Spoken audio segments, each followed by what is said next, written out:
All right, Nick. Top of the ninth. A leadoff walk by Barlow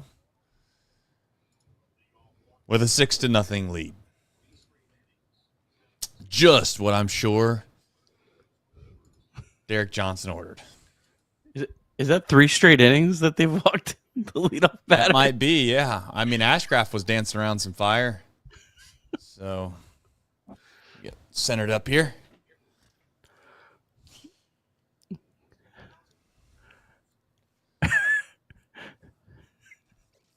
I just heard Sam LeCure ask Sadak. He stayed for the concert. Sadak said, no. No. Not an Old Dominion fan is Sadak. Apparently not.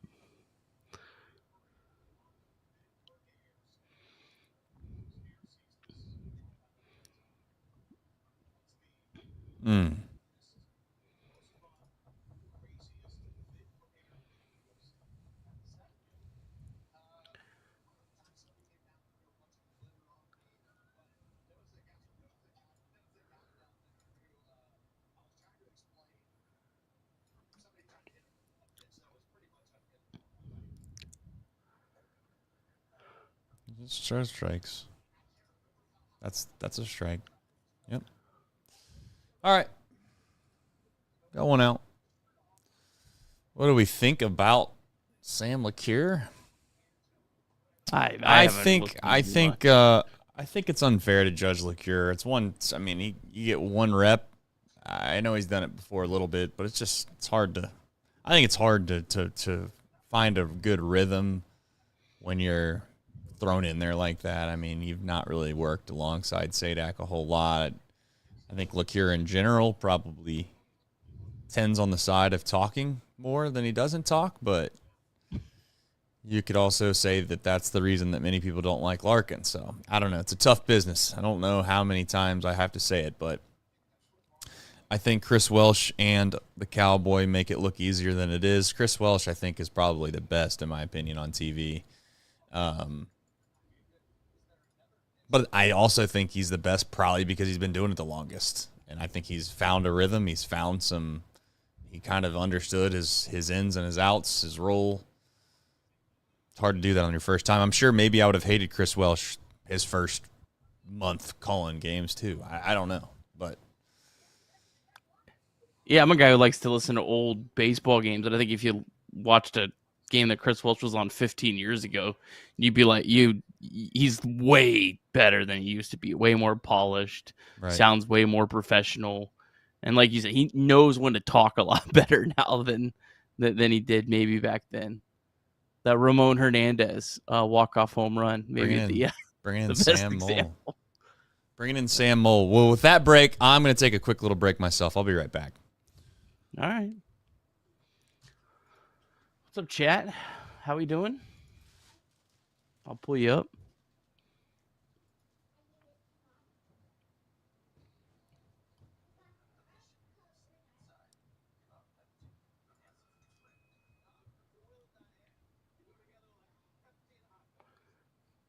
Pat wants to know, what do you think about a Jake Fraley, Chas McCormick swap, assuming health?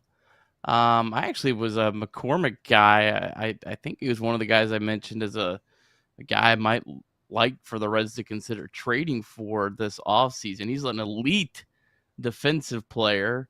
I believe he has really good career numbers against left-handed pitching. Yeah, I think McCormick would be a fantastic platoon partner. Yeah, I would be for that. I don't know. Maybe I'm just more down on Jake Fraley, but I just think that if I'm the Astros, I'd want a lot more than Jake Fraley.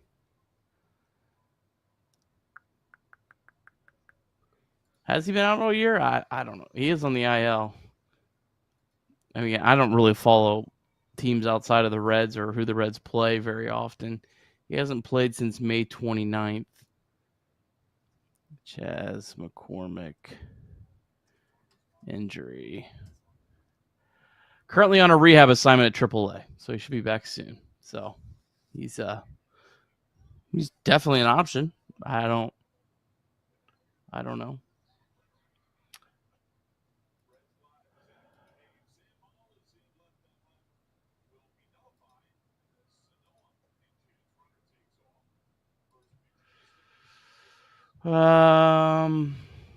Alex Benez Harris. Why the hell are we taking out Barlow?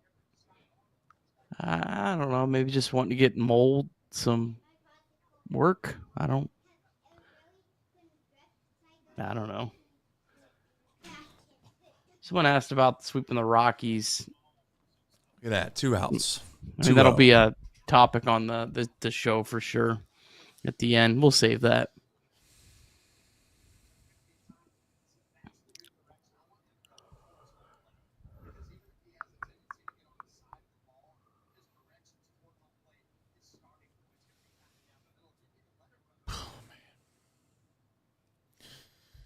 Well, it wouldn't be an outing by a reliever if he didn't walk the leadoff hitter. Are you way ahead of me? No, I'm not ahead of you. I just seen the count was 2-1, and then the guy swung at a ball in the dirt. So thanks to him for that. Sanoa.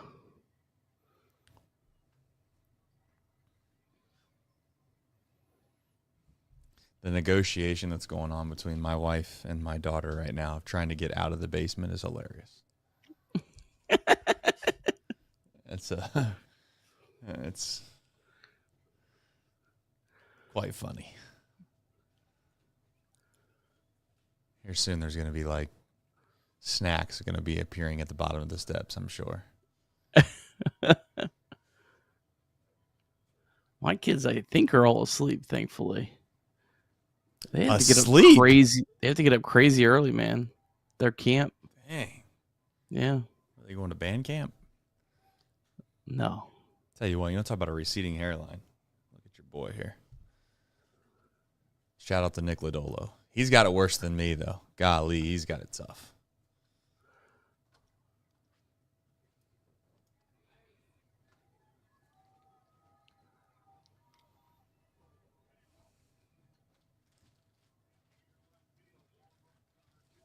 There you go. Defensive replacement, Connor Joe.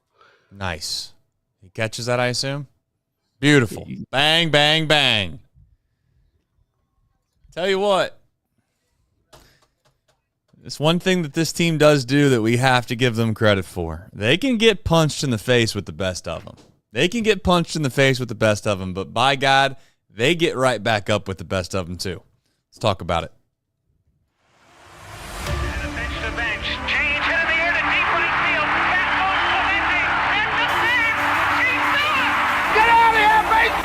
He scored! Oh my God! Can you believe it? Johnny Bench has tied it up. The Cincinnati Reds win the World Series in 4 straight. It was a sweep. In the dirt, it's a wild pitch. Here comes Foster. The Reds win the pennant. Perkins won the game. That ball is fair. Cincinnati's ahead. 2 games to none. Welcome Joe Randa to Cincinnati. Adam Dunn has done it again. Benzinger backing and calling. And the 1990 World Championship belongs to the Cincinnati Reds. Marty, yes. This is Adam from Milwaukee. Hey, Adam, how you doing? I'm good. How are you? Good. Do you think Scott Chatterbox is a good player? Dunn up there with the bases loaded, the outfield deep and around toward right, and the 1-0 on the way to the plate. Swung on, long drive, right field, and this one belongs to the Reds. And a high drive, hit back into deep right field. Junior has just knocked the door down to the 500 club. Benson's first home run is a walk-off winner.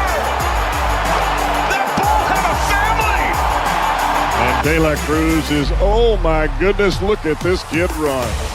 My, oh my, that is a triple.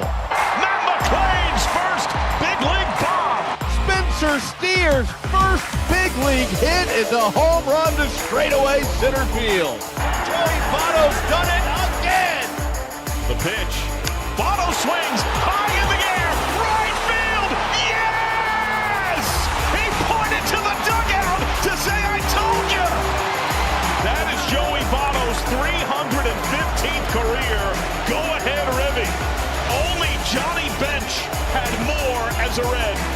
And I can't tell you how much it means to play in front of everyone here in Cincinnati as a Red. What a gift. What a tremendous gift. So thank you. Thank you. I think I can speak for all of Reds country. Joey Votto, thank you. High drive, left center field, racing back to the Laurent Bourgeois. The Reds are National League Central Division champions. In the air, left center field. Did he? He did! He did! Red win! Line to right field. Genius, the first Red ever with 4 home runs in a game. Can you believe it? In the air, down the right field line. Doesn't have a chance. The Reds have won on a 3-run home run on opening day by Ramon Hernandez. A strike away and out away is Homer Bailey. Ground ball to third. Frazier gloves. Throw to first, and Homer Bailey, for the second time in his major league career, has tossed a no-hitter. Oh, God. Are you kidding me? Holy Moses, the second player in major league history to hit 7 home runs in the first 10 games. In the air, and the Reds win. What a dream beginning to the career of Jay Bruce. All right, Nick, there's probably going to be a good amount of fans that tune in tonight right around maybe the 8:15 to 8:30 mark on the unnamed No Free Ads network that the Reds play on. And my guess is they're going to be pleasantly surprised that the game is over and the Reds do win 6-0. I don't know how many fans it's going to happen to, but it's going to be a few. It's an odd start time, but it was a great start time if the Reds are going to be able to win. Going away, 6-0. Shut them out. 2 ugly games, 2 pretty games. That's what you got. Mostly pretty game. Well, win's a win. Is this Is this the loading time for Nick Kirby? No. We're loaded. We're ready to roll. I mean, they did the bullpen walked the leadoff batter in 3 straight innings. Austin Hayes, I think, made 2 outs on the bases. Wouldn't say the prettiest game in the history of Major League Baseball, but a win is a win. It is. And at this point now, first super chat of the night, Jacob Doyle says the 5-2 homestand still in play. And it is. It is. It felt dead, but as we've said before, this team seemingly, I guess that's maybe their best quality. I don't know what else to give it to outside of they are resilient. They do have some grit to them. When things start to go south, they find a way to rise up. And they very easily could have mailed it in, if you want to call it that, after you fall 2 games in the manner in which they did on this homestand, where you felt like 5-2 was good. Anything less than 5-2, you wouldn't feel great about. And certainly, if you didn't have a winning homestand, it was going to be really curtains, if you want to call it for that. I would have said that they're going to definitely be sellers, but they leave the door open now where Nick Krall is going to have to make some tough decisions. I'm sure we'll discuss it perhaps a little bit more in detail than we have already in the past. But more importantly, they got off to another, I guess, quality start at the top of the game, which was the bottom of the first inning. And anytime, Nick, that you can score runs with nobody on base and 2 outs in an inning, it is a I guess what I would call a morale booster. And more importantly, I think it's stealing. And that's just what they did. And I felt like that set a little bit of a tone for today's game. Yeah, I mean, there's been multiple times throughout this year where it felt like, all right, the Reds are 1 or 2 more losses away from this season just really falling off the rails, and somehow, some way, they've answered the call every time. I don't know how long you could continue to walk this tightrope, but they've walked it, and they're still alive, and they continue to give themselves a great opportunity to finish out this first half, especially when you look at who the teams ahead of them are playing this weekend. So we'll see how it all shakes out, but I guess just excited to be alive. It's a good day to be alive. Yeah, I go back. I look at the beginning of June. They lose their final game of the series against the Cubs. They then proceed to lose a series against the Brewers. They have a slated schedule of what was the Diamondbacks, the Guardians, the Tigers, the Twins, Cardinals, Yankees, Padres, Red Sox, Phillies. That's what was staring them directly in the face. And they then proceeded to sweep the Diamondbacks, take 2 or 3 from the Guardians, take 2 or 3 from the Tigers, and finally end the streak that was when you lose the first game of a series, you are incapable of winning the series. They ended that streak. They turned around. They did then win a series against the Twins. They won a series against the Yankees. They did lose a series against the Cardinals, of course, because that would have been too nice. But turn around and you win the series against the Padres, and then you obviously had the road series where they faced some really good starting pitching, and they won 2 games, and you come home now, and this is where we stand. So, it did look bleak at times, and it still looks bleak at times. So I don't think we're out of the woods by any stretch of the imagination, but it's just nice to see, more or less, that they found ways, and they find ways to bounce back. So let's do the box score recap. If you have it ready, we'll do the deep drive of the day, of course, and we will then discuss in depth more about this season. All right, Reds taking on the Miami Marlins, the final game of a 4-game series at Great American Ballpark. Nick Lodolo against Cal Quantrill. Reds jumped out to a 1-0 lead in the bottom of the first on a 100-mile-per-hour 2-out single from Elly De La Cruz. Elly then stole second base and scored on an Austin Hayes single. In the bottom of the second, Spencer Steer smacked his 11th home run of the year, a solo shot to left field to put the Reds up 2-0.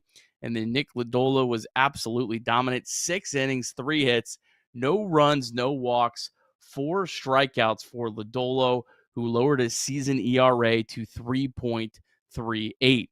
Cal Quantrill on the other end settled in after the second inning, retired 11 straight batters, but then in the bottom of the 6th, he could not get anyone out. Marte and Friedl singled, McLean walked, and then Elly and Hayes had RBI singles, and just like that, it was 6-0 Reds.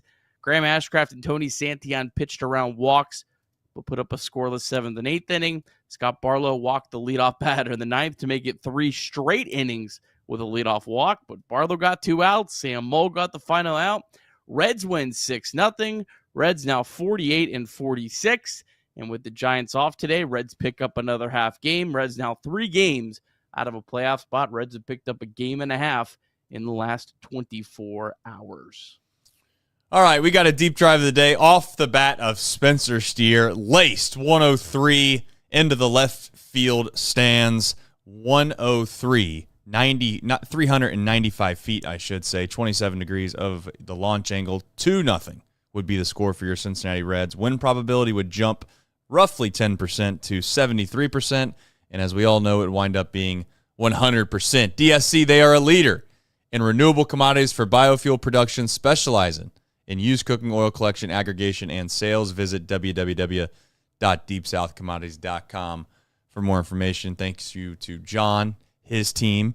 Thank you to the Cincinnati Reds for hitting home runs, specifically, I guess, Spencer Steer. I know he's not on the rundown, but, when he's on the back half, so I guess I'll save a little bit of what I was going to say about Spencer.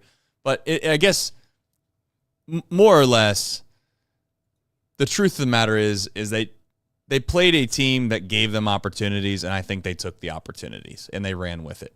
Do I want to sit here and act like they played a perfect game, Nick? No, but they did what they were supposed to do. I get the idea of maybe the leadoff walks by your relievers. You'd like for that not to happen when you have the lead that you do. You'd like Hayes not to overrun the base when they botch a play at second base.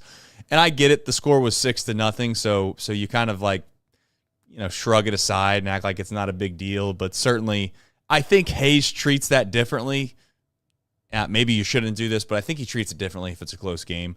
And I also wonder, like, maybe I'm overthinking this, but I also wonder how much the calf is in the back of his mind while he goes and he kind of exerts himself from time to time, not giving him any excuses. Some would say you play the game the same way no matter what. TJ Friedl, as he's always said, he only has a switch. He knows how to play one way.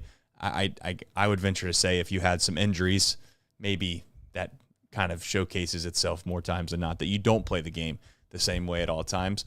But I just felt like there was one pivotal moment in this game, and I think Matt McLain having guys on second and third with nobody out, and he found a way to walk, and then you turn that around. The two biggest at-bats, in my opinion, was his walk, and then Elly coming up. He had 2 strikes on him, and as much as we talk about Elly striking out and the strikeout rate and blah blah blah blah blah, you know, I'm not trying to jinx it, but he has done a good job lately, in my opinion, in crunch time, clutch situations of putting the ball in play. And not only did he put it in play, of course, he laces one to right field. There's a huge just Quantrill, however you say the kid's name. Just I don't know how this happens in Major League Baseball, but he decides he's not going to back the play up. But instead, he's going to try to catch the ball coming into home plate. He's standing 3 feet in front of the catcher when he does it. The ball tips off his glove, goes over the catcher. Nobody's backing the play up because that was his job. And then it allows another run to score, and everybody moves up 90 feet. And that just felt like what was the spiraling of the Miami Marlins. So huge sequence of events. What felt like if McLain strikes out, Elly strikes out, they both were down to 2 strikes. Maybe you don't even get a run in that inning. Instead, you find yourself with a lead that you never had to give back. So I guess your thought on maybe just biggest takeaways of the game before we jump into Nick Lodolo and maybe a bigger picture thought about the season. Elly De La Cruz, I think this is coming into today. 310 average with runners in scoring position, 407 on base percentage. So he certainly has come through in those spots. For me, it all comes down to Nick Lodolo. Nick Lodolo shut the Marlins down. Had that like blister issue maybe a blister issue earlier in the day and looked like, oh, this might go off the rails. And he pitched through 6 brilliant innings. And the fact that he put up 6 zeros is the only reason the Reds scored 6 runs. Because if he would have given up maybe even just 1 run and it would have been a 2-1 game in the 6th inning, there's no way the Marlins leave Cal Quantrill out there, a guy that I chronicled yesterday, has atrocious numbers the 3rd time through the order, but they were down 2 runs, and I think they were like, there's already 2 runners on base. We're probably not going to get out of this, but if it would have been closer, or certainly if it had been tied, they would have gone to the bullpen. So the offense benefited from the fact that Lodolo put up 6 zeros, and he's having an incredible year. I mean, it feels like he's kind of gone under the radar for the most part because he hasn't been spectacular. He hasn't had a lot of big moments maybe, but he's been as reliable as they get this year and having the best year of his career. And we talked last night about how Andrew Abbott had, I called his performance to this point heroic, and the reason the Reds aren't dead. Well, Lodolo's not on that level, but he's not far behind that, because if you wouldn't have got what Nick Lodolo has given you this season, with the fact that you've had Hunter injured and other pitching not performing, he's been a huge reason that the Reds are still where they're at. He had a great day-to-day. He's had a fantastic season. Yeah, I had said I think he's the biggest pleasant surprise, and I don't want to say he's been the MVP or anything of that nature, because I think Andrew Abbott probably takes maybe the hat for that. But I going into the season, I feel like you would be absolutely normal to consider Nick Lodolo a liability more times than not, because he's just going to find a way to be on the injured list, and you're not going to get consistent enough starts from him to be able to feel like he's serviceable. And he has been everything but serviceable, or he's been everything and more than serviceable. I just think that what he's been able to do has gone overlooked because of a few things. One, Hunter Greene came out the gates this year and looked like the best pitcher in baseball. So he's not probably going to shine with that going on. You add in the fact that Andrew Abbott has thrown the ball as well as he has all year long. He's the all-star that he rightfully deserved to be even before the reserve. He deserved to be an all-star, period, so we're going to call him that. Take the semantics away from it. And then lastly, I'd even say like Nick Martinez's contract coupled with his almost no-hitter kind of even gave him some more limelight than perhaps maybe you deserve or don't deserve. I guess it really doesn't matter at the end of the day. But I'd say that's why he's flown a little bit under the radar. And I'm with you, Nick. He clearly had something going on with his hand, and it definitely seemed like it was more of a blister type situation. It'd be interesting to see what that ultimately ends up being or what it comes out to being. He should have a little bit of rest here with the break as well to hopefully get that cleaned up if it needs to be cleaned up. But I'm with you. I mean, there's just not many, I guess, teams in baseball that probably have as many left-handers that have meant as much to this staff as those two have been.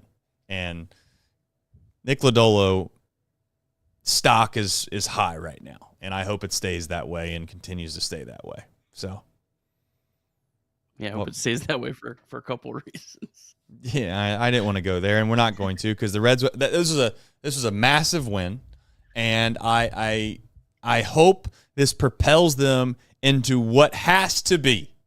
This is make no mistake about it.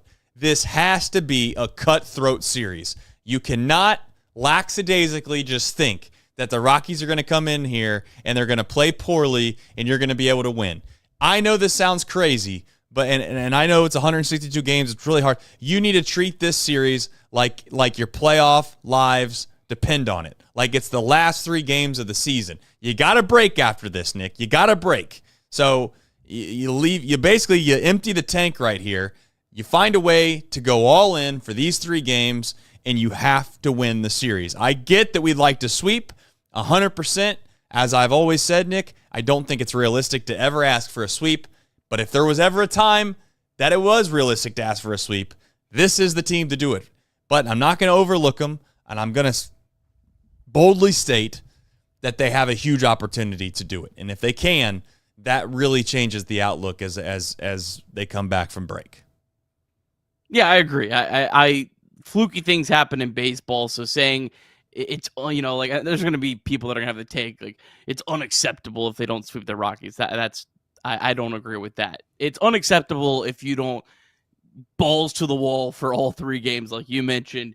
Do everything you can to try to sweep because you do have a great opportunity here. And yeah, I mean, there's no. I mean, there might not be a team in the history of Major League Baseball that you'd rather play in your final 3 games before the All-Star break. I mean, you at home. I mean, you couldn't have asked for a better opportunity. Yep, and it'll be interesting to see if Tito makes any adjustments at all from a lineup perspective heading into this series.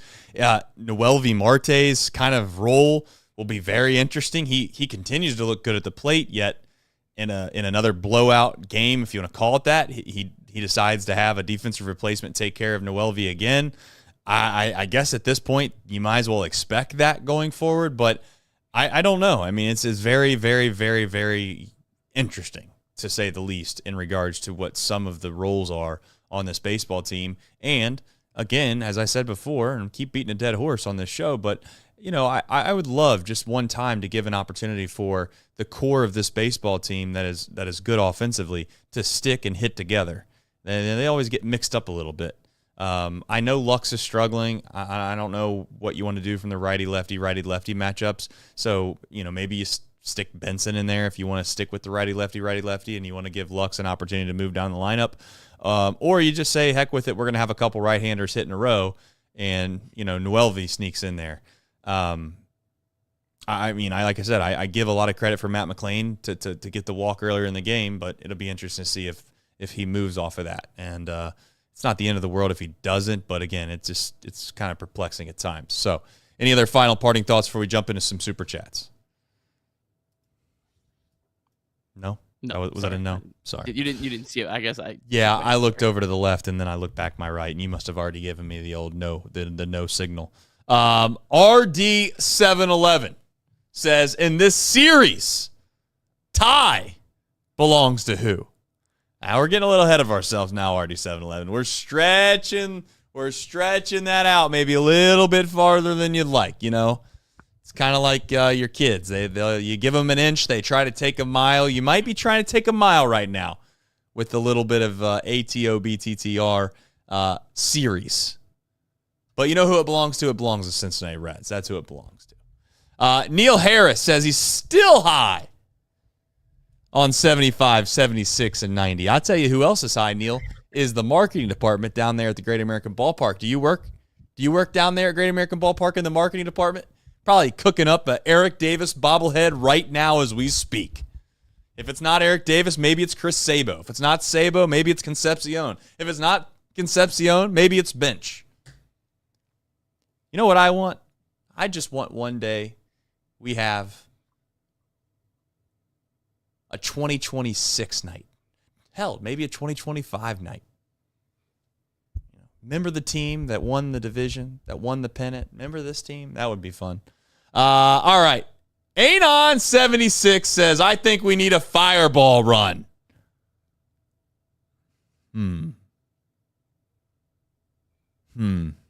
I'll tell you what. For a series split? For a $10 super chat, and for the fact that this baseball team rises to the top every single time you think they're dead, they're not totally dead. It's like the used car lots on Route 4. Just when you think there can't be any more, there's another one. All right. I don't even have a chaser, so this is a terrible, terrible decision, but I just want you guys to know that a tie is about as bad as kissing your sister, as they say, and I would say it's almost just as bad as this. But here goes nothing. I will while you're doing whatever you're doing. Yeah, whatever I'm doing. I keep Gavin Lux higher up in the lineup. I'm not, because he's had a bad couple weeks. I still think outside of Elly De La Cruz, he's the Reds' best hitter against right-handed pitching. Okay. Yeah, I mean, listen. He has a 119 WRC plus against right-handed pitching, and he's been struggling for a couple weeks. And he's more proven than just about everyone in the lineup now. He doesn't need to move down. Okay, fair enough. All right. Jane Jetson says, has CES lost his spot to Steer? CES has lost his spot to Steer, yes. CES has lost his spot to everyone.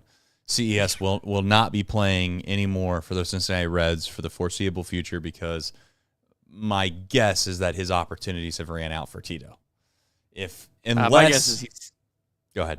I think he's optioned after the All-Star break for Jake Fraley. Correct. Yeah, and who knows? Maybe Jake Fraley, something happens, and you just never know what can happen. But I don't want to sit here and act like CES is incapable of coming back and playing well. I just don't think he's going to get the opportunity. I think that ship has sailed for a little bit of time. Obviously, an injury could happen tomorrow. He could be put in the lineup. There's a chance he hits 2 home runs because he is CES, and the next thing you know, he's the second half king. It's almost funny because this baseball season, it gets broken up to where you have your first half and your second half. And as you've always said, Nick, you can be an all-star in Major League Baseball and just have a really good first half and then be average at best by the season's end. And then you get no credit for having an unbelievable second half. Make no mistake, there will be someone on this team that you did not expect to be as critical as a piece as they've been in the second half. I would like it to be Matt McLain. I would love it to be Matt McLain. I think that Matt McLain could provide this team something they have been missing, which is the 120 to dare I say 125 WRC plus that he did provide at one time in his career. But he's been really bad, and he has quite literally the biggest upside from what he's been to where he can go out of anybody on this team. Whether or not that'll happen, I don't know. Spencer Steer, who's on the back half, we'll get to in just a minute, has been a huge, huge blessing. Flat Rock 79 says, I want a bobblehead of Paul O'Neill kicking the ball. That would be a fire bobblehead. They had to. Why haven't they made that yet? That seems like a no-brainer. Neil Harris then says, I love this. I'll see you at the Waffle House. Hey, I'll tell you what. No free ads, but I personally I've not had a bad meal at the Waffle House. I don't know if you have, but I haven't. So yes, I will frequent the Waffle House from time to time. And I like the Waffle House. If I'm there, Neil, you're more than welcome to say hi, as you have done in the past, and we'll talk some Reds baseball. And you'll tell me that I'm toxic. I need to calm down, enjoy the Reds a little bit more. And then all of a sudden, towards the end of the season, you'd be like, you know what? You might be right about this team. I'll openly say this about this team. I don't think that they've reached their full potential at all.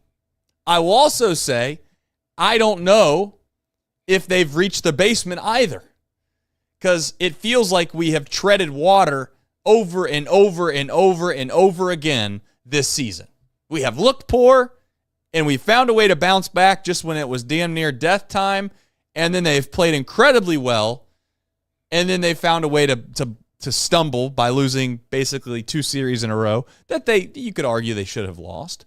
And then they found a way to split the series with the Marlins, and now we're facing a huge opportunity, as we just said at the beginning of the show. And these are the margins, though, if we can't say that. These are the margins that will define whether this team makes the postseason or not. It just is. And if they can't find a way to win this series, yeah, I mean, I don't know how else to say it. It's a huge, huge series. All right, as always, 988, it's a resource day or night. You can text and or call. It's okay to not be okay. You can also visit mantherapy.org for a plethora of things that you might be going through that you may need help with. And this is not just a number for yourself. You can always try to keep a check-in on family and friends and let people know that you love them, because at the end of the day, life is better with you here, and we very much appreciate you guys joining this show. And out of the thousands and thousands and thousands of people that listen to this show and or watch this show on YouTube on a daily basis, I'm not naive in thinking the way the life is, that I've been in life long enough to know, and I'm sure that life will show me more opportunities to know that it can be tough at times. And if you're ever in one of those spots, and you're in that spot right now, it's okay to find the resources that are in front of you and get help. So 988 mantherapy.org. You can always remember that. Nick, back half the rundown, you said Spencer Steer is on it, and he is. I think at this moment, if he can continue to play the way he has for this past month, it fundamentally changes, in my opinion, the viewpoint I have of this team. If he were to be run out and he was the same guy that we had for a month and a half, 2 months into this season, they would have no chance. Because the saving grace for Spencer Steer was CES. And CES clearly wasn't capable of filling that role. And Spencer Steer has rose to the occasion. And I hope that we can give him as many flowers as humanly possible here. Because I'll happily admit that I'm wrong. I was wrong about Spencer Steer. I did not think he was going to be able to bounce back. I felt like there was a chance that 2023 Spencer Steer was a fluke. And the version that we got last year and the version that we got pretty much at the beginning of this year was closer to what he truly was. And now we're finding ourselves in a spot where he's starting to trend back to the direction that looked like 2023. Now, we're probably the jury's still out on the whole situation, but it definitely makes the outlook on what this baseball team can be significantly different when Spencer Steer plays the way he's been playing lately. Well, nice to see him, showing some power again, because that was the thing that looked like, does he have any of this power? From the end of September through May, he hit 5 home runs in over 300 plate appearances. He has 6 home runs since June 1st. So he's quite a significant. I mean, he was only slugging .321 over a 3-month stretch there. Right. And that's a first baseman. You kind of expect a little more slugging. So the fact that he's been able to tap into some power, that part of his game feels very legit. Right. Like that doesn't feel like that's fluky. I think maybe the batting average part that's kind of is hit for a really high batting average. I don't expect that part of it to keep up, But if he can keep up the power aspect of it, continue to play really good defense at first base, certainly a very valuable player for this team right now. That's more what I'm looking for him. Hit for power, play good defense. The average, I don't think that's going to keep up, but I don't really care about that.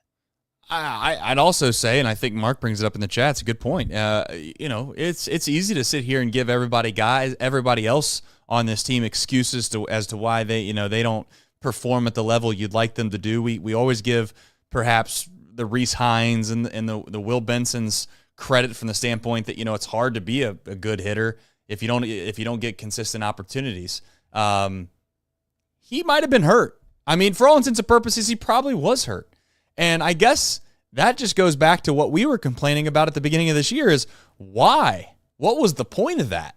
Like if you're in a position where a guy is incapable of being himself, I mean, you're just hurting the player than you are anybody else by making him go out there and try to be something that he's not. And the truth is that Spencer Steer, maybe the most admirable trait that he has is that, much like Elly, he wants to be out there. I mean, that guy cares about playing. He cares about availability. If you think Spencer Steer is going to go to the front office or the staff and say, "Hey, I got kind of a nagging injury.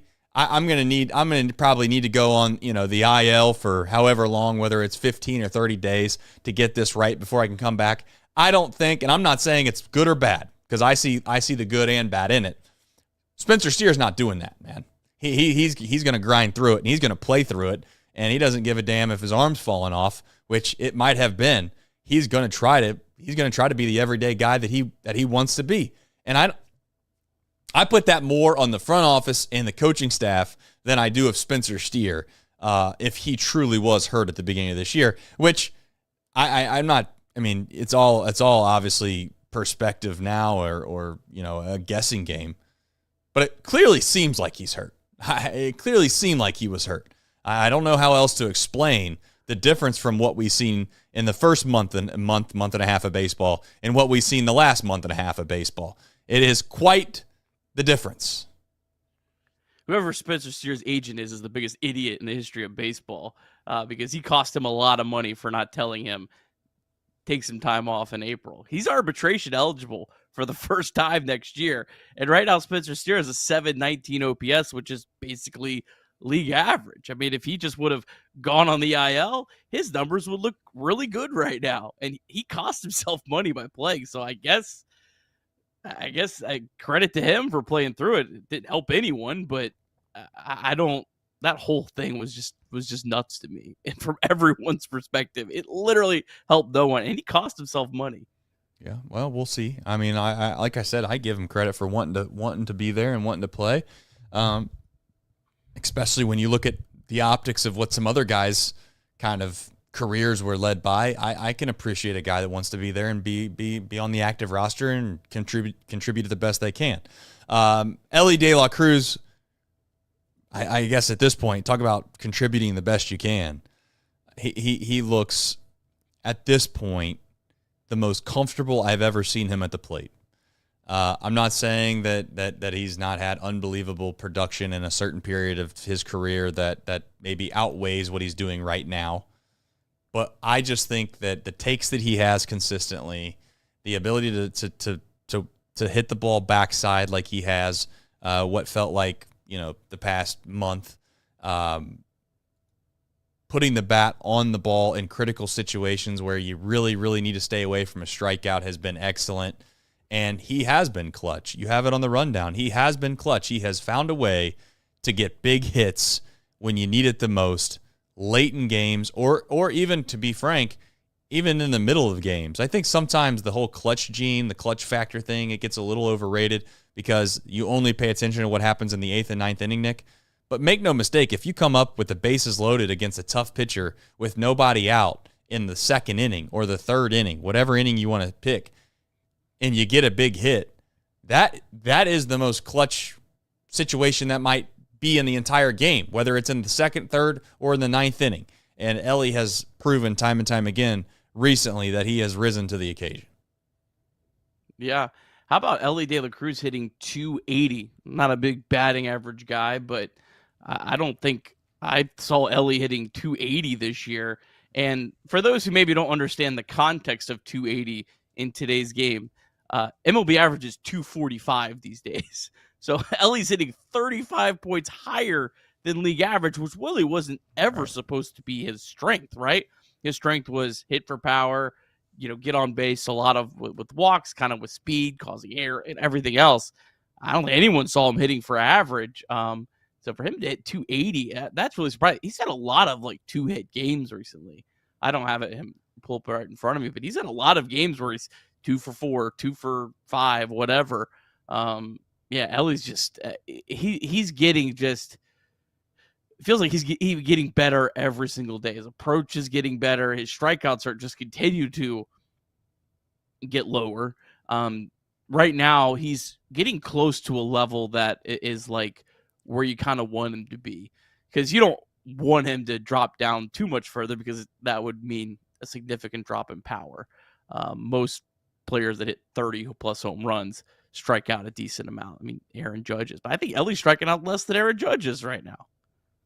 You just don't know. I mean, I wouldn't put a limit on what Elly's capable of doing. I always laugh because I see people talking about, how Elly's going to be a flame out basically. And, he's a guy that is insustainable in regards to the way he plays.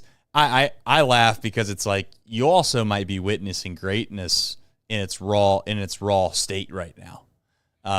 I don't want to sit there and put that on Elly. I don't want to put pressure on the fact that he's going to be a Hall of Famer or anything of that nature.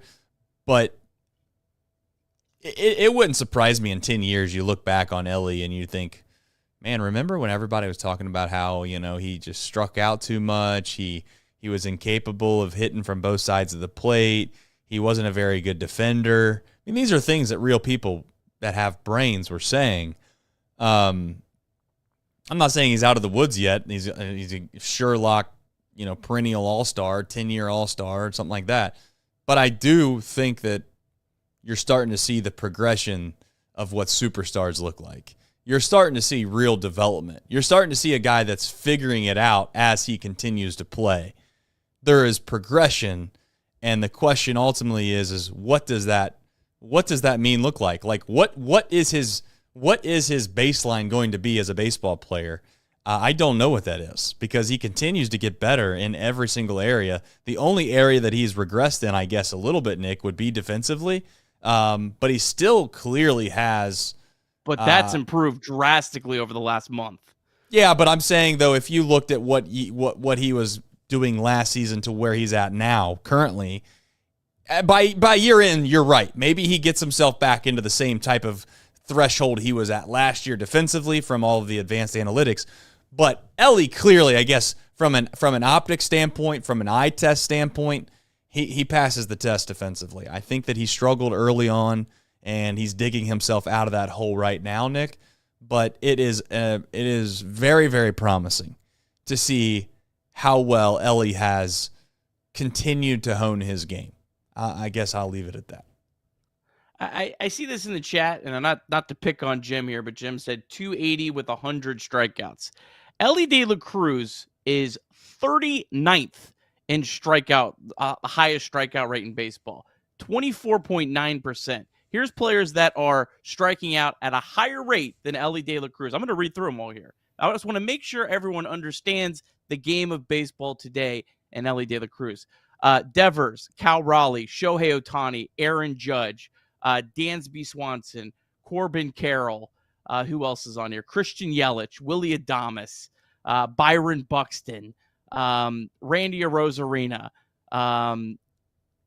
everyone. I mean, those players are all striking out more than Elly De La Cruz. Like, stop using his strikeouts. It's nuts. He's striking out less than Shohei Ohtani and Aaron Judge right now. Less. Fewer. Yeah, I mean, I get it. I just think that it's easy to look at the weakness of Elly's game and point to that. And I think that's human nature for some people, is to try to find the weakness and just pick on that, because I guess here's the crux of all of it. For whatever reason, some fans don't like when guys are crowned something when they haven't deserved it yet. and I will openly say that Elly probably got a little, however you want to look at it. I think it's deserved now. But when he first come up, let's face it, he was this phenom, never seen before. Look how hard he's throwing the ball. Look how hard his home runs are. Stuff that, reasonable. I can understand why people would get excited about it. But there's this certain nature that some people have that is, and whether you like it or not, I'm just trying to explain it. That is, well, I mean, he's getting all this praise. He's on the cover, doing all these things, but he's striking out a lot. Look how much he's striking out. And, that's just, I guess, part of people having some negative perceptions of people. So I'll leave it at that. I hopefully people come around on Elly De La Cruz and appreciate for what he is before he goes. I'm sure that people are going to say that we're glazing Elly, and here they go again. Look at these guys. I just want to say, I'll glaze every damn night on this show. I'll glaze away. You want to call me an Elly Glazer? Yeah, I'll get a T-shirt. Let's get a T-shirt of that. Let's go. Yeah, I mean, I'm not going to go out there and say I'm an Elly Glazer. I try to be a realist, man. I just try to be a realist. I try to sit here and watch the games for what they are, see what I see from my perspective, and share those the best that I can. And I think at this point, it's safe to say that if you can't see how good Elly is, and you don't know that he's probably by far and away the best player we have on our team, then I guess this just might as well not even really talk baseball with each other because we don't see it the same way. You had brought up batting average, Nick. I got to tell you, I'm sure the Facebook crowd, I know Fred from Facebook, the joke I've made, I'm sure Fred from Facebook's having a real hard time right now because Elly's starting to creep up in that batting average. TJ Friedl, the golden child that is TJ Friedl, I don't know what, you might be able to pull his batting average up real fast, but what is Fred from Facebook going to say when Elly De La Cruz has a better batting average than TJ Friedl? There might be someone on the social media team that could make a little graphic that I'll have to figure out how I can have Elly be number one. I'll have to find a certain qualifier. I'm going to post that right on Facebook tomorrow. Well, you're going to get people that are going to be in the comments not a big fan of the post. We don't check the comments on that app. So. Yeah, I can get toxic from time to time, but who knows? All right. There's a really good point in the chat. I think it was Felons brought it up. I think Elly strikeouts might be the new Votto walks too much. Okay, I could see that. It's this generation's walk too much. All right. Ned Flanders brings up a good point. Super Chat says, okay, guys, does this team reach its full potential with CES sitting in Louisville? I think they can. I think they can. Yeah. I think we've struggled for so long that we got in 2023 we got a taste of something that I don't know was sustainable. I feel like we've seen the power that CES was producing at AAA, and we thought, man, this guy's going to pick it up and just take the bull by the horns and be that guy at the major league level. And it just, for whatever reason, has never been able to materialize. And I think some of it's injury related. I do. I think that him kind of coming up in the start of 2024, feeling like that was his job, because that's what it was. I mean, it was his job, and he was going to get a leash underneath David Bell, right? I don't know with Tito if that's going to be the same case anymore, but last year he had that leash. He gets hurt, and sometimes that's how it goes. I mean, you just don't get the same opportunities that you were ever going to be given before. And I don't think it's fair to sit here and act like this team can't reach its full potential if CES isn't a part of it, because it's a little disingenuous to sit here and act like CES is a guaranteed big leaguer. We'd like him to be one, but I don't think it's fair, Nick, at this point to put him in the same class, you know, that I would see Elly was in, for sure, obviously. McLean has struggled so bad this year that it's hard for me to sit here and say for sure McLean is a big leaguer. I'd like to do it, but I'm not going to. I think Noelvi looks like he is a big leaguer, at least offensively for sure. Where you put him defensively, maybe we discuss that again. I don't know if we do that back-to-back shows, but it's concerning, I guess, that he has not played a full game at third base in back-to-back games where they won going away. So is he going to be a 3 at-bat merchant for the rest of the season? I don't know. But point is, I think they can. Your thoughts on that? The thing with CES is he's just gotten hurt at the most inopportune times, because every time he's been hurt is when like the Reds desperately needed him the most, and he would have had literally no one to push him out. I mean, he could have been able to play through his struggles like a lot of other guys have, but he's just been hurt when the Reds needed him, and then when he's been healthy, it's kind of felt like they don't really need him as much. So yeah, I mean, I think I at this point, I'm still firmly a CES believer. I'm not going to ever give up on a player with that few of opportunities and at bats in the big leagues. But I think, yeah, it's fine if he goes down to AAA, and there will most likely be a time this year where he will be needed, and I hope he's able to answer it and take advantage of that opportunity, because it will come at some point. There will be some time where the Reds can use him in some capacity, and I have no doubt in my mind he goes down to AAA and he's just going to absolutely mash. I mean, I don't know if there's ever been a player that I know goes down to AAA just going to crush the ball more than CES, because maybe resigns. Well, I don't even. He's giving a run for his money. Resigns is pretty. Resigns has also been a guy that's just had unfortunate timing too, and when he's gotten called up an opportunity. So they're both the kind of players that I would buy stock on, but I don't think they need to be in the big leagues at this moment. I'll tell you this is how much I think that I would believe in CES and believe in re-signs personally, is that I think their stock is lower than what their actual worth is in this organization. And I think that if I was an opposing franchise, I would be putting calls in right now, more so on re-signs. I think re-signs actually is probably the best bang for your buck that there is. I get that many people might say he's a perfect quadruple A player. He's never going to be a good big league hitter.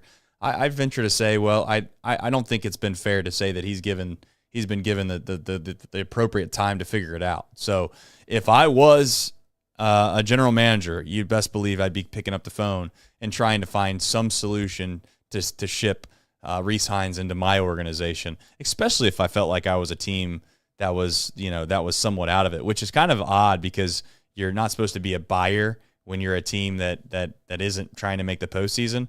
But I would love, again, I'm not rooting for re-signs to go have success somewhere else, but I do start to like hope guys get fair chances. And if Rhys Hines doesn't get a fair chance, if you want to call it that, with us, and I would say if everything goes perfectly in this town and what fans would like, he's not going to get a fair chance, because I would like to think at the deadline they might get an outfield bat, and I think at the offseason, they have some money to spend, Nick. They might go and try to shore up that part of they're going to have to replace Hayes, obviously, but they're going to try to shore that up in the outfield to where I don't know if it's ever going to be a thing again. I'd like to see Rhys Hines get 300-400 major league at bats that were consistent in a row to see where it lands. But again, I get why it hasn't happened this year, but it'd be interesting to see how some of these guys' careers kind of pan out or don't pan out. Yeah, he's 100% deserving of an opportunity in the big leagues. Honestly, the team coming to town this weekend would make sense to maybe after this weekend. I do not want Rhys Hines as an opposing player at Great American Ballpark. I don't think they're going to move on from Rhys Hines because he's still got one more year of options next year. And a player that is capable of going on a big run in the big leagues that you can ship up and down is very valuable to a big league team, but you can't go sign a player that you can ship back and forth. So I don't think, unless someone offers something that is really great for the Reds, like if the Rockies called and offered Jake Bird, the closer that would really, I think the Reds would do that, but I don't think they're going to sell Rhys Hines for anything less than they feel above value, just because they know he's a guy they can send up and down next year still. And that's very valuable to really any big league team today. All right. It appears that we've gotten through the supers.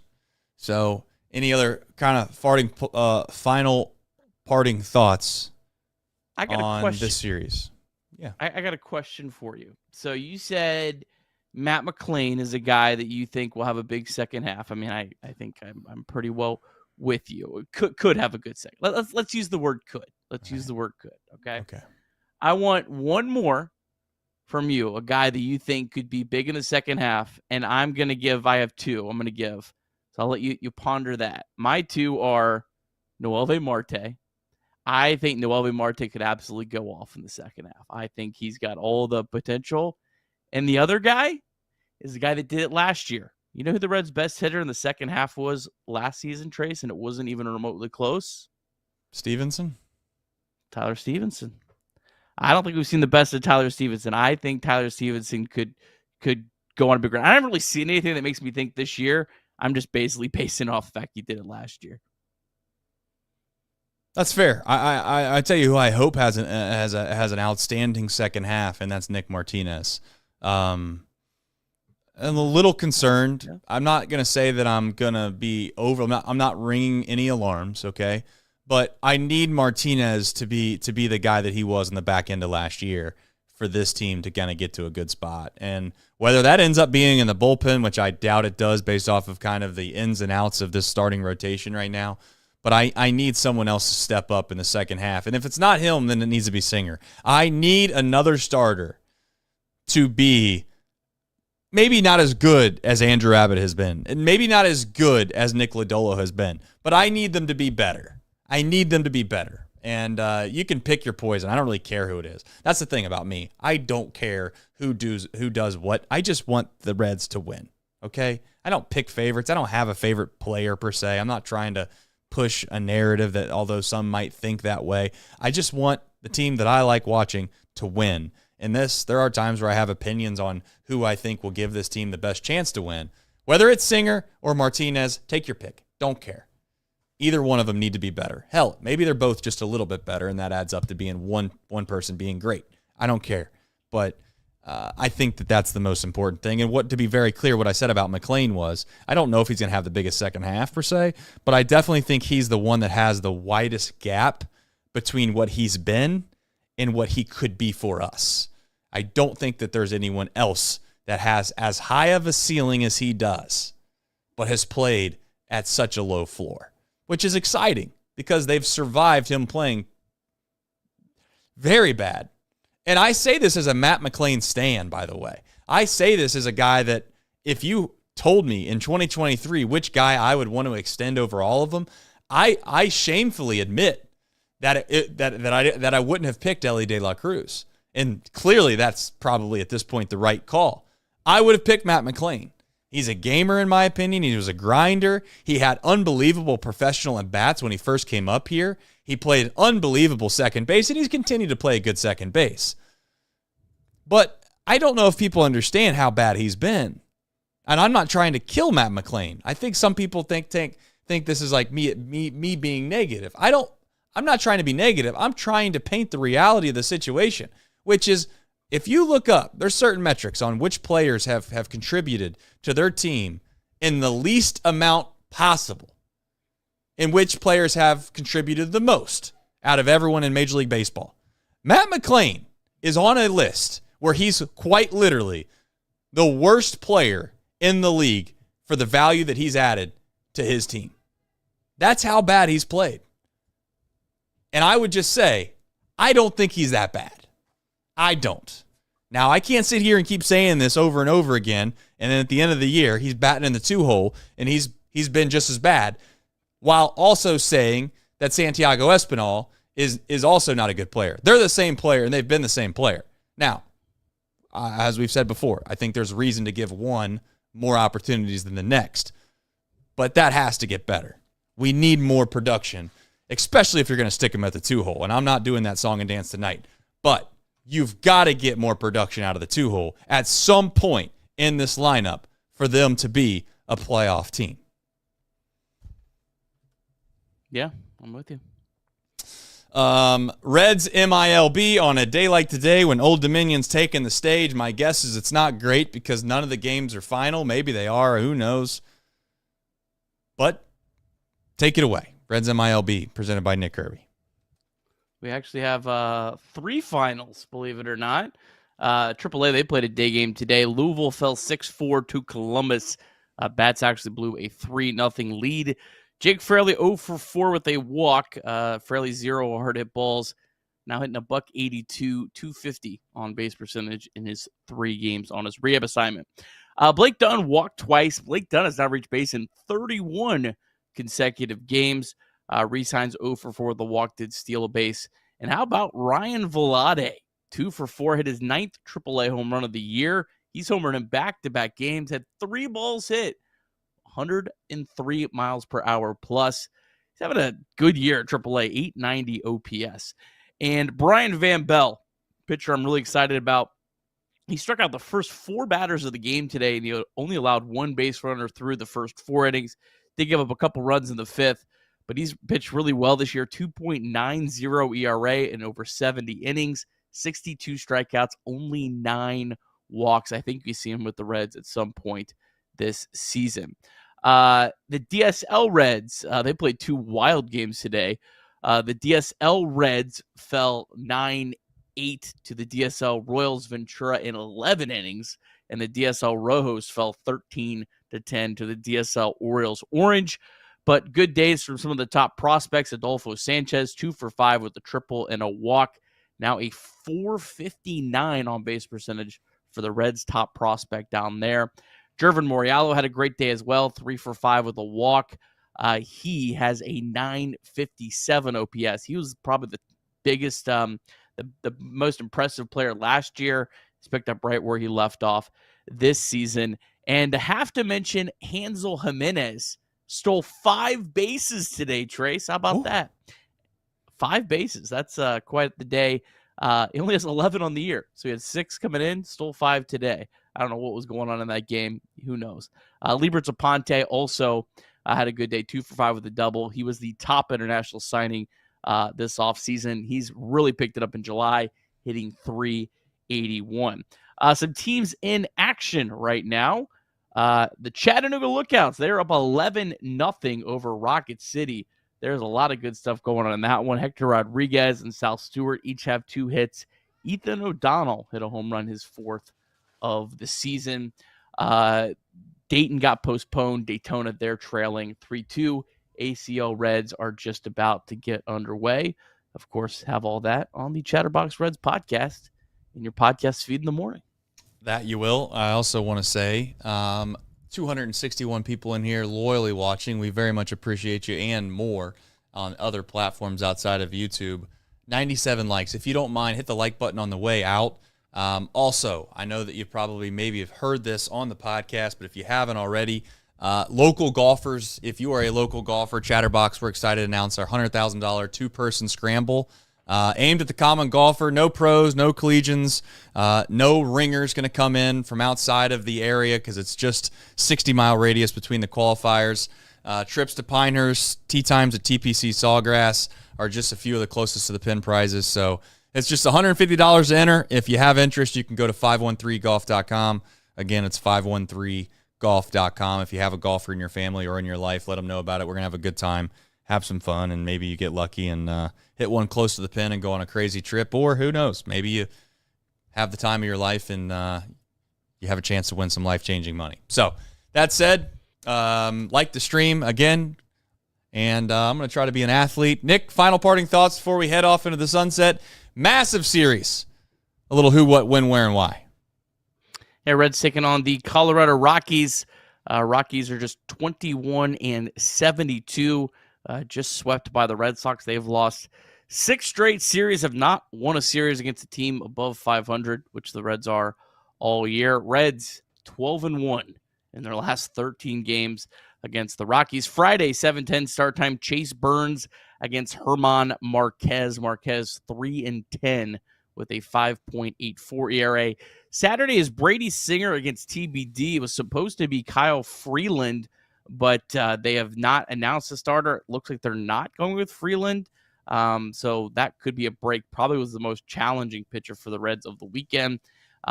Sunday, 1:40, Nick Martinez against the lefty Austin Gomber. So, yeah, big opportunity here for the Reds. Sure would like right after the draft on Sunday night.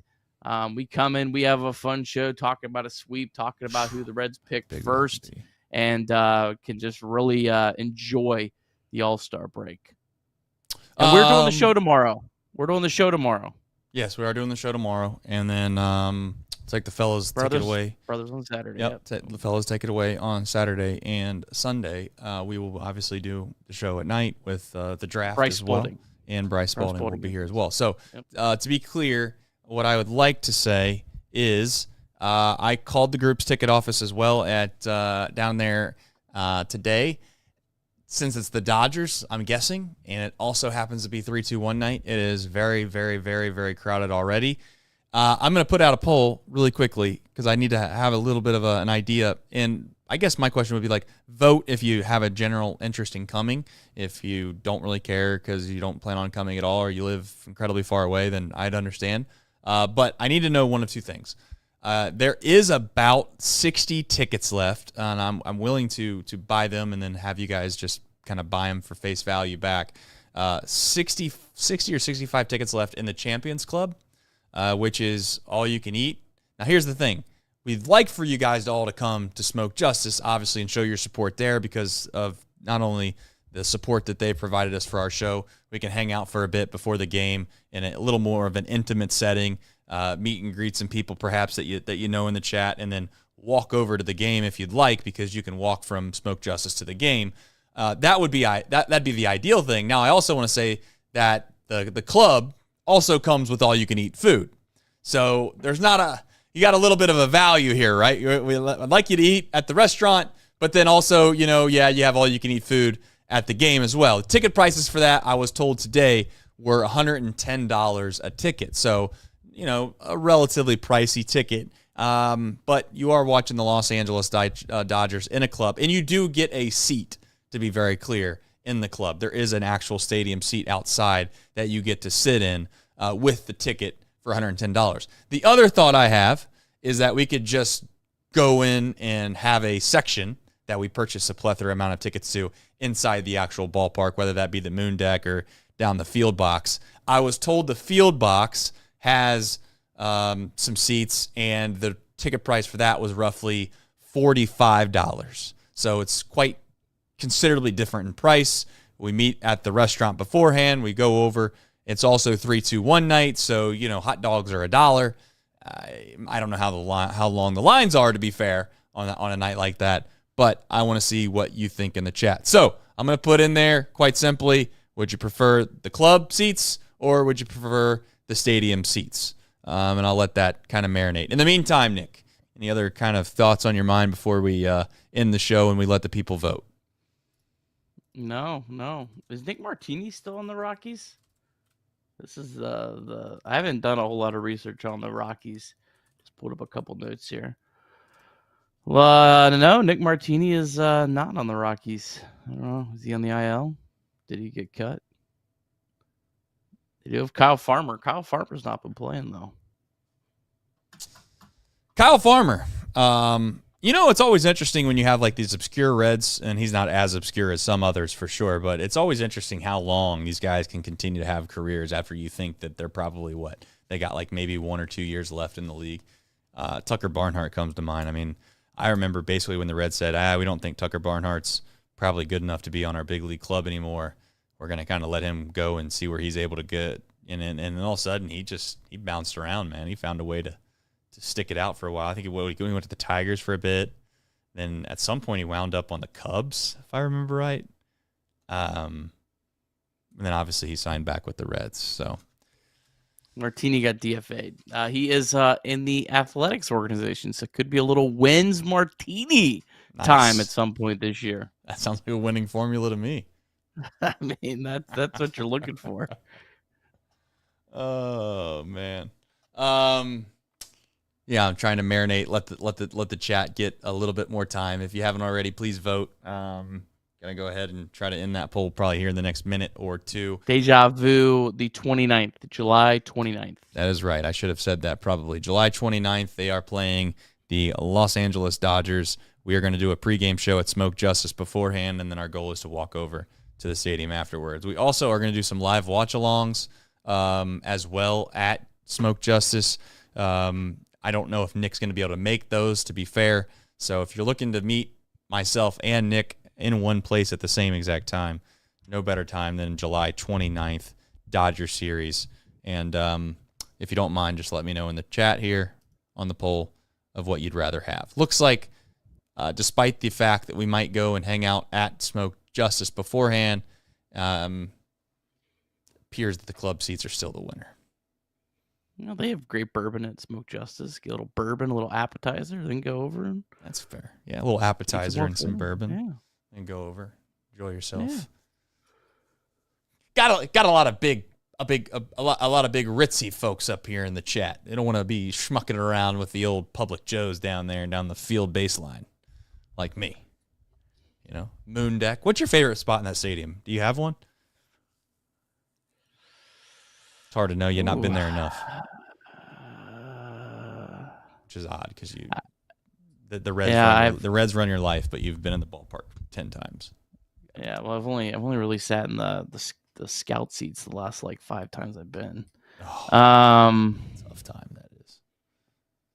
I really liked left field. I thought left field was really underrated. The terrace outfield. I always liked that. That's kind of where when I was, not that I'm anyway a rich man now, but when I was a really poor fella, and that would always where I would buy my tickets. It felt like the best value. Used to not be able to see the scoreboard though before the All-Star game. That was the tough situation with those outfield seats, is you couldn't see the scoreboard. But now they got the scoreboard in right field. But they had I don't know if they still do. But they did have TVs, yes, but those were those were puny. Well, I mean, back in 2010, 11, they felt a lot bigger. Yeah, you weren't, your expectations were a lot lower back then. So I liked it because I could see the replays, and I wasn't going to hang out, and I was going to keep score and full nerd out. Right. I went to 30 games in 2009. Fair enough. I like the mezzanine. We had seats last year. Mezzanine's underrated, yeah. Yeah, we had seats last year, which were in the 300s, I think, which kind of were directly above or almost to the side. I can't remember exactly now of the kind of the play-by-play and the radio booths. And it was just off to the left towards the first base line. I thought that angle was awesome. I loved sitting there. You had good perspective. You could see the field. The net, oddly enough, the issue that I have down the lines now, I'm a little bit of a snob when it comes to this. If you get too close to the field and you're too far down the line, the net does kind of start to appear its ugly head. Again, I almost rather be farther away from the field when you're down the lines because the net kind of disappears.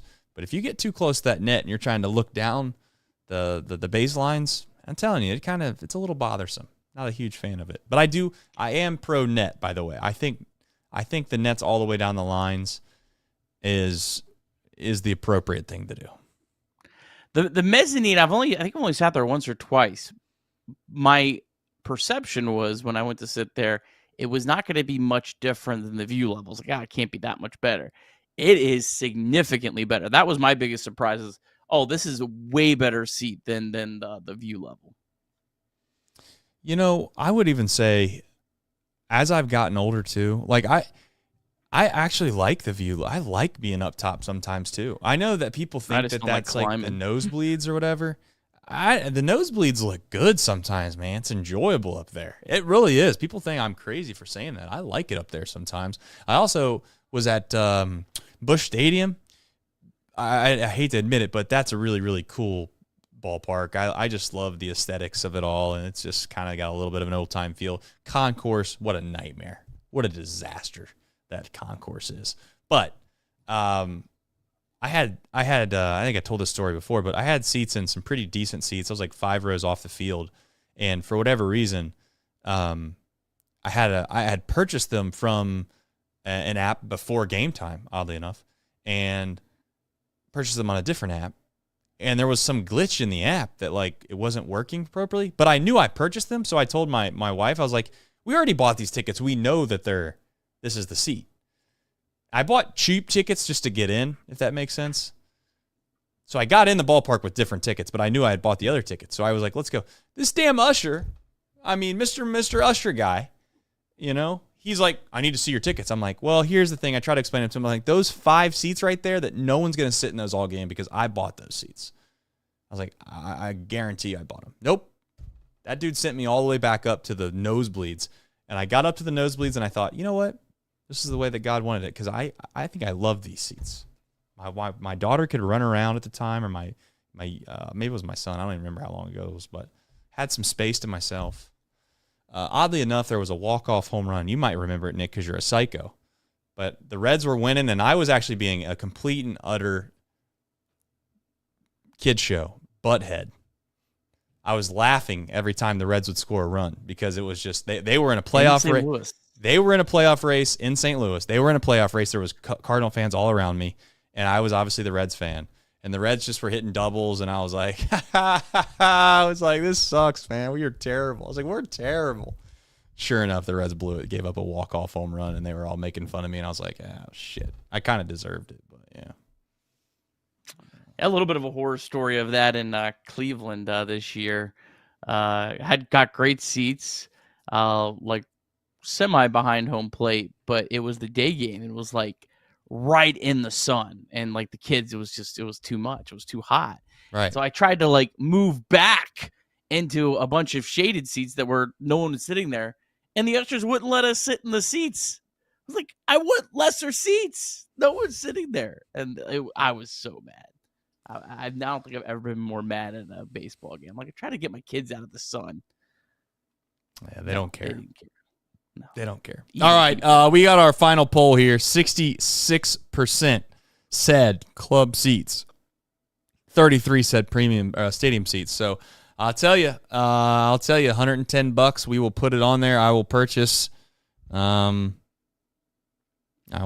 certain amount, and hopefully we don't need more. So I will probably make those live by Sunday. I'll make those live on our website that you can purchase them through. They will then probably be sent to your ballpark app as we get closer to the game itself. Yeah, we'll have full details on that, but it's July 29th if you're trying to keep track. It's that time of the show where we got to do some rituals, and some are saying, that I traveled last time. I might have. I might not. I'm going to try to make sure I don't make you guys proud. So, go Reds. We love you. Hit the like button on the way out. Find a way to sweep the Rockies, baby. That's all we need. Sweep the Rockies.